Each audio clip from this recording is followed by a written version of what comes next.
My name is Jon Hodgson and I'm one of the artists working on the One Ring for Cubicle 7 and Sophisticated Games.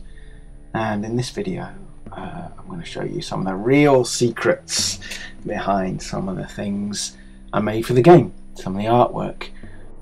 And hopefully it should prove quite interesting. I think some of you out there might be surprised by some of the tools I put to use.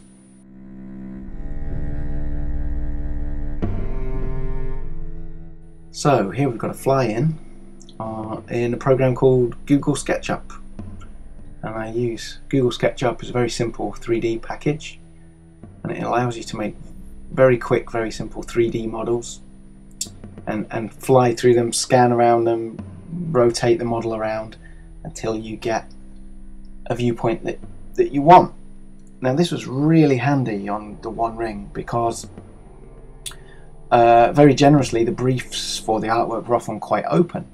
So you can see here Rivendell, that was one of the very first images I made for the game, and Rivendell is a big deal, you know.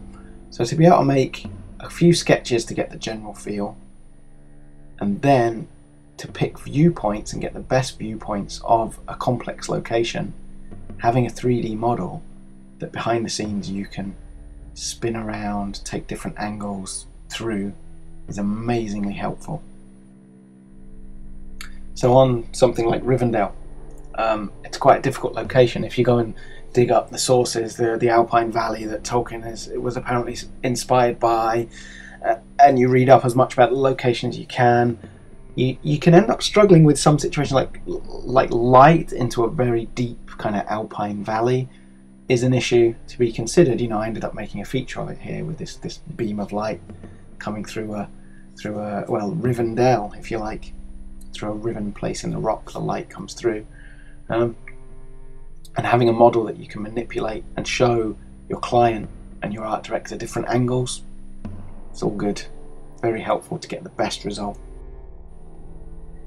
In other cases where you have a complicated architectural situation, it can be very useful to have a model to work from.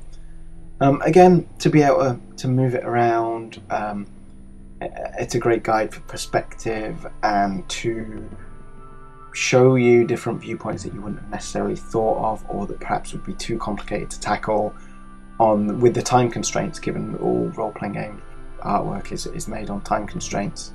So anything you can do to help you visualize to get the best result is helpful. So here we see inside the Lonely Mountain, and I mean, these things don't form the be-all and end-all. It's not really, I don't view it as a case of making a model and then tracing it off.